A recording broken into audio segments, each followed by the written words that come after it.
Hello dear students, आज के इस लेक्चर में हम डिस्कस करेंगे रोमांटिक एज जो हमारी चल रही है उसके राइटर्स को स्टार्ट करेंगे, जिनमें फर्स्ट है हमारे विलियम ब्लेक। तो विलियम ब्लेक है जो इनके बारे में आज हम पढ़ेंगे। तो देखिए, इसके बारे में जो इसके वर्क्स है जो इसने लिखे हैं, यानी कि इनके द्वारा लिखे गए जितने भी वर्क हैं उनको हम नेक्स्ट लेक्चर के अंदर डिस्कस करेंगे। आज हम देखेंगे कि विलियम ब्लेक है कौन और इन्होंने क्या मेथड दिए, किस लिए ये फेमस है। तो चलिए स्टार्ट करते हैं इस लेक्चर को। जो ये विलियम ब्लेक है, अगर इनके बर्थ एंड डेथ की बात करें तो ये कब हुई थी, तो देखिए इनका बर्थ हुआ था 1757 में 1757 में एंड इनकी डेथ हुई थी 1827 में। तो 1757 में तो इनका बर्थ हुआ था और 1827 में इनकी डेथ हुई थी। अब देखिए विलियम ब्लेक है कौन। तो ये विलियम ब्लेक है, ये एक इंग्लिश पोइट एंड आर्टिस्ट थे। आर्टिस्ट कौन होते हैं? कलाकार। जो कुछ भी कलाकारी करते हैं उन्हें कलाकार कहते हैं। तो देखिए इंग्लिश पोइट थे। पोइट क्यों थे? क्योंकि बहुत सारी पोइम्स ही लिखते थे, तो इसलिए ये पोइट थे। वैसे भी मैं आपको इनसे पहले बता चुकी हूँ कि हमारी रोमांटिक एज है जो इसमें जो जेनर थी वो कौन सी थी? पोइट्री, लिरिक, ये दो चीज़ें थी। Poetry and lyric he famous थी, इसलिए जितने भी हमारे राइटर्स हैं वे ज़्यादातर क्या है? पोइट्स ही है। लगभग सारे ही पोइट्स हैं। अब देखिए उसके बाद है he was born in London, England. तो देखिए इनका जन्म हुआ था लंदन में।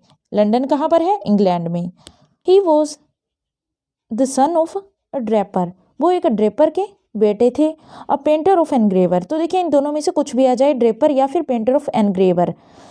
तो ये जो विलियम ब्लेक के पिता थे वो क्या थे? एक एनग्रेवर थे। एनग्रेवर क्या होता है? एनग्रेवर होते हैं, आपने देखा होगा जो टॉम होती है, यानी कि कबर होती है, जो कब्रों पर स्टोन होते हैं, पत्थर लगे होते हैं, उन पत्थरों पर कुछ लेटर्स, कुछ वर्ड्स क्या किए जाते हैं?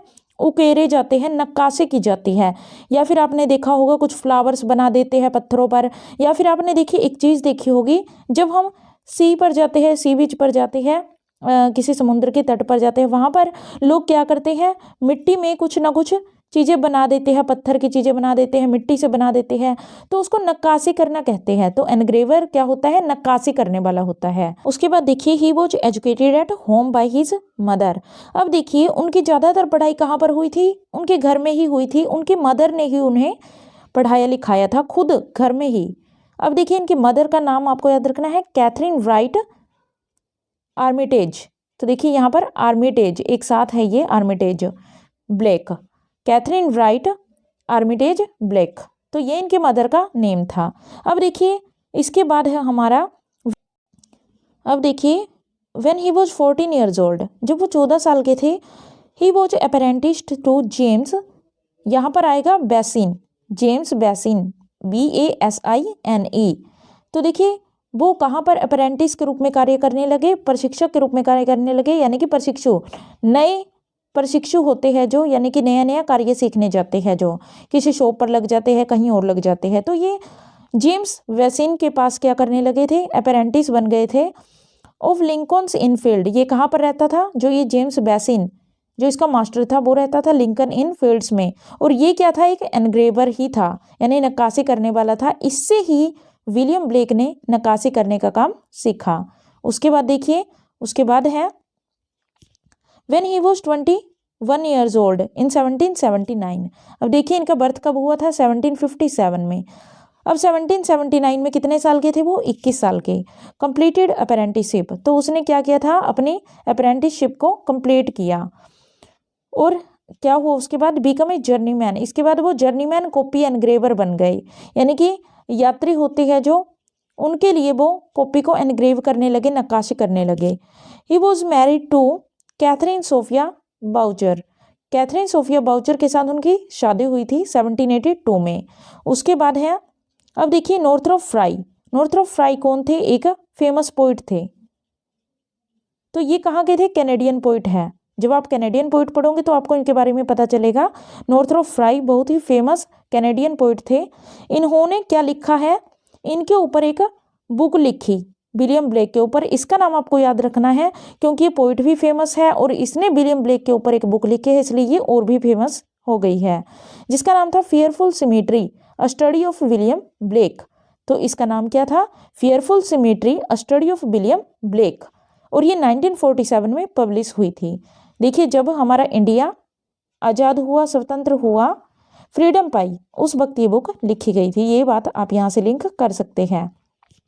He was called the greatest pre romantic poet. अब देखिए, विलियम ब्लेक है जो, ये फर्स्ट हम इन्हें क्यों पढ़ रहे हैं? फर्स्ट इनको पढ़ रहे हैं किस लिए? क्योंकि यहीं से हमारी रोमांटिक एज की स्टार्टिंग तो होती है 1798 में लिरिकल बैलेड से। पर जो फर्स्ट पोइट है इस एज के वो कौन थे? प्री रोमांटिक पोइट थे ये, यानी कि वर्ड्सवर्थ से पहले के पोइट कौन से थे? ये थे विलियम ब्लेक। तो इसलिए इनको प्री रोमांटिक पोइट कहा जाता है। क्या कहा जाता है इन्हें? Pre romantic poet. He is also called the founder of romantic movement. तो ये आ जाए कि जो रोमांटिक मूवमेंट के फाउंडर किसे कहा जाता है, तो कौन हो जाएंगे वो?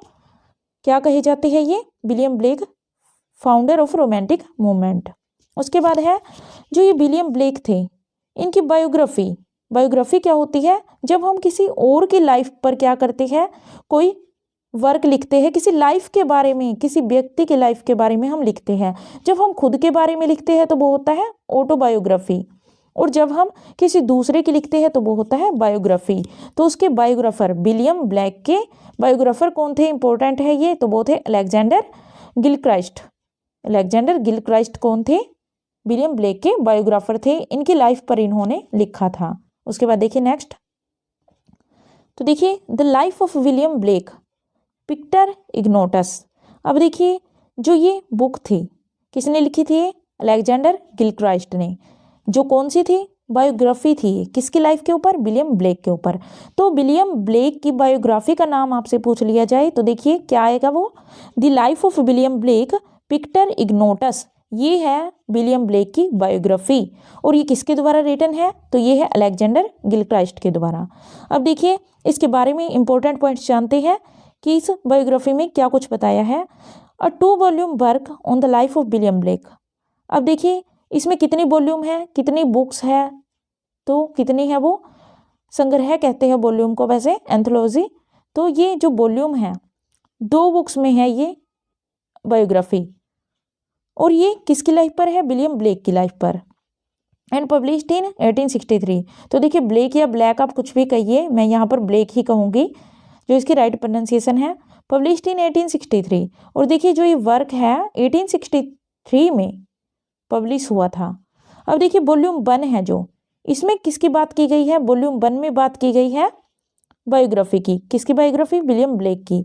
और जो सेकंड वॉल्यूम है, दूसरा संग्रह है जो इसका, इस बुक का, उसमें क्या बताया गया है? Completion of Blake's art works, poetry, prose and manuscripts. तो इसमें क्या कुछ आता है वॉल्यूम 2 में, यानी कि एक पार्ट में, जैसे कि देखिए मैं यहाँ पर आपको 2 लेक्चर्स में करवाऊंगी, फर्स्ट एंड सेकंड लेक्चर में करवाऊंगी विलियम ब्लेक के बारे में। वैसे ही जो ये बुक है 2 पार्ट में लिखी गई है। एक पार्ट में तो इसकी बायोग्राफी, जैसे कि मैंने आपको बताया कि हम यहाँ पर विलियम ब्लेक के बारे में आज पढ़ रहे हैं। दूसरा पार्ट किसके बारे में होगा? सेम इसी तरह से क्या होगा उसमें, जो इसके पोइट्री के जो वर्क है, जो पोइट्री है, यानी कि जो पोएम्स है विलियम ब्लेक के द्वारा लिखी गई, उसको हम सेकंड पार्ट में करेंगे। ठीक है, इसी तरह से इस बुक में भी 2 पार्ट डिवाइड है। एक तो उसकी बायोग्राफी पर है और दूसरा उसके आर्ट वर्क्स, और फिर पोइट्री, प्रोज और मैन्युस्क्रिप्ट, इन पर है। उसके बाद देखिए वॉल्यूम 2 है जो, most part of the book is written by Alexander Gilchrist. तो ये बात आपको याद रखनी है, ज़्यादातर जो हिस्सा है इस बुक का किसने लिखा था? इसने लिखा था, अलेक्जेंडर गिलक्राइस्ट ने लिखा था, जो कि एक इंग्लिश ऑथर थे। तो ये भी क्या थे? इंग्लैंड के ही एक राइटर थे। बट लेफ्ट इनकम्प्लीट, पर क्या हुआ, इनके द्वारा ये इनकम्प्लीट छोड़ दी गई। इसका रीजन क्या था? वो था इनकी डेथ। तो उनकी डेथ हुई, तो इस वजह से क्या हुआ था, 1861 में डेथ हुई थी इनकी, अलेक्जेंडर गिलक्राइस्ट की। तो इस वजह से ये बुक थी जो अधूरी रह गई थी। अब पूरी किसने की? Because of his death and then completed by his wife Annie Gilchrist. अब देखिए अलेक्जेंडर गिलक्राइस्ट की जो वाइफ थी, उसकी विडो थी, यानी कि उसकी विधवा थी जो, जिसका नाम था एनी गिलक्राइस्ट, उसने इस बुक को कंप्लीट किया। इस बुक को कंप्लीट किसने किया? अगर आ जाए तो एनी गिलक्राइस्ट ने, जो कि अलेक्जेंडर गिलक्राइस्ट की वाइफ थी, उसने कंप्लीट किया with the help of DG Rossetti. अब डीजी रोस्टी है जो, और विलियम माइकल रोस्टी, इन दोनों भाइयों की मदद से इसने इस बुक को पूरा किया था। और ये भी फेमस राइटर्स है जो हम आगे पढ़ेंगे नेक्स्ट स्टेज में। तो देखिए डीजी रोस्टी कौन था? दांते गैब्रियल रोस्टी था ये, और ये विलियम माइकल रोस्टी, इन दोनों की हेल्प से एनी गिलक्राइस्ट ने इस वर्क को कंप्लीट किया। It published in 1863। तो देखिए 1861 में इनकी डेथ हुई थी, तो 2 साल बाद ये कंप्लीट हो गई थी बुक एनी गिलक्राइस्ट के द्वारा। 1863 में इसे पब्लिश करवा दिया गया। अब देखिए the subtitle of the book pictor ignotus. तो देखिए the life of William Blake, ये तो इस बायोग्राफी का नाम हुआ, इसका सब टाइटल आ जाए तो एग्जाम में इंपॉर्टेंट है ये, क्या होगा? पिक्टर इग्नोटस आ चुका है ये, क्योंकि अब देखिए पिक्टर इग्नोटस क्या है? इस बायोग्राफी का सब टाइटल है। अब देखिए ये क्या है? एक लेटिन फ्रेज है, इसका मीनिंग देखिए लेटिन फ्रेज है ये, किस लैंग्वेज का है? ये लेटिन लैंग्वेज का, जिसका मीनिंग क्या है? An unknown artist. मीनिंग क्या है पिक्टर इग्नोटस का? इग्नोटस को आप याद रख सकते हो इग्नोर, यानी जो इग्नोर्ड है, जिसके बारे में हम जानते नहीं है। तो लेटिन भाषा का शब्द है, लेटिन लैंग्वेज का वर्ड है ये, और इसका मीनिंग है अननोन आर्टिस्ट, एक ऐसा कलाकार जिसे कोई जानता नहीं है। तो ब्लेक के बारे में कहा गया है कि ज़्यादातर लोग उस समय में, तो देखिए अब तो ये फेमस है क्योंकि अब हम इसे स्टडी करते हैं इस पोएट को, पर पहले जिस समय में ये रहा था उस समय में इसको ज़्यादातर लोग नहीं जानते थे, ये फेमस नहीं थे उस वक्त। Used for an unattributed art works, जिसका यूज किस लिए किया जाता है लेटिन लैंग्वेज में? अननोन आर्टिस्ट के रूप में used for an unattributed art work, एक ऐसे आर्ट वर्क के लिए, एक ऐसे बुक के लिए, या फिर ऐसे कार्य के लिए जो ज़्यादा फेमस नहीं होता, अनएट्रीब्यूटेड ही होता है। Here it is used for black, और यहाँ पर पिक्टर इग्नोटस किसके लिए यूज किया गया है? विलियम ब्लेक के लिए, क्योंकि ये भी क्या थे? अननोन थे अपने समय के राइटर। उसके बाद देखिए नेक्स्ट, तो देखिए रिलीफ इचिंग मेथड इन 1788, ये बात है 1788 की। William Blake experimented, William Blake थे जो इन्होंने एक्सपेरिमेंट किया, यानी कि कुछ करके देखा, खोज के उसने प्रयोग करके देखा विद न्यू मेथड, एक नए मेथड का। क्या किया उसने? ऑफ एनग्रेविंग, कैसा मेथड था ये? नक्काशी का, क्योंकि देखिए उसने नक्काशी की कला सीखी थी, अभी मैं बता भी चुकी हूँ, जिनका नाम था, इनके जो मास्टर थे जेम्स बेसाइन या फिर जेम्स बेसिन, इनसे इन्होंने नक्काशी का काम सीखा था, इनके अप्रेंटिस रहे थे ये। और देखिए उसके बाद इन्होंने एक नया मेथड अपनाया नक्काशी करने का, to produce most of his books, और इस मेथड को इन्होंने किस में यूज किया? इन्होंने इस मेथड को यूज किया अपनी बुक्स में और अपनी पेंटिंग्स में। In it he used his design, अब देखिए इसमें इन्होंने क्या किया था? अपने डिजाइन की नक्काशी की। इस्ट क्या होता है? नक्काशी करना ही होता है। Into relief by using quill pens, किसका यूज करते हुए? क्विल पेन्स का। क्विल पेन्स क्या होते हैं? देखिए क्विल क्या होता है, जैसे आपने देखा होगा मोर पंख होता है, या फिर कि कोई बर्ड होता है, कोई पक्षी होता है, उनके पंखों से, जैसे कि आपने हमारे जो मिथोलॉजी के अंदर माइथोलॉजी है उसमें कुछ गोडेस होती है, गोड होते हैं, जो अपनी कलम से कुछ ना कुछ लिखते हुए दिखाए जाते हैं। और देखिए यहाँ पर क्या है? Relief by using quill pens, तो वैसे ही इन मोर पंखों का या फिर पंखों का यूज किया जाता था इस मेथड में, और ब्रशेस का यूज किया जाता था, एंड इंक और स्याही का यूज किया जाता था, and drawn poetry and their illustrations, और क्या किया जाता था?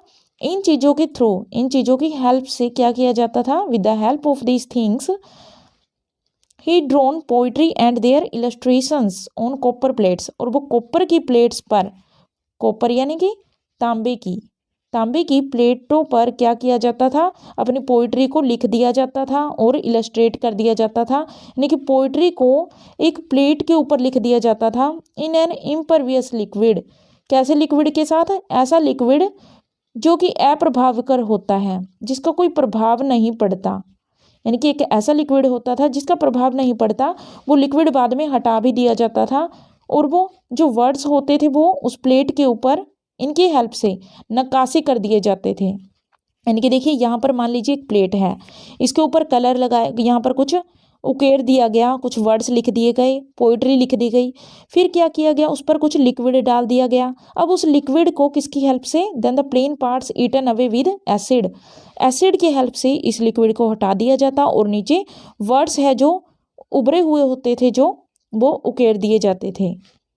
तो ये मेथड था रिलीफ इचिंग मेथड या illuminated printing method, most important है ये। हिज फर्स्ट इल्यूमिनेटेड वर्क, और देखिए ऐसे मेथड से जो इन्होंने फर्स्ट वर्क अपना लिखा था वो कौन सा था, नेचुरल रिलीजन। नेचुरल रिलीजन क्या था, इनका वर्क था, फर्स्ट वर्क जो इस मेथड के थ्रू, इल्यूमिनेटेड प्रिंटिंग मेथड या फिर रिलीफ इचिंग मेथड के थ्रू राइट किया गया था, नक्काशी की गई थी, और ये 1788 में पब्लिश हुआ था। 1788 में ही ये मेथड फर्स्ट टाइम यूज किया गया था। तो आई होप आपको ये लेक्चर समझ आया होगा। चैनल अच्छा लगा हो तो चैनल को लाइक, सब्सक्राइब एंड शेयर जरूर कीजिएगा। Thank you.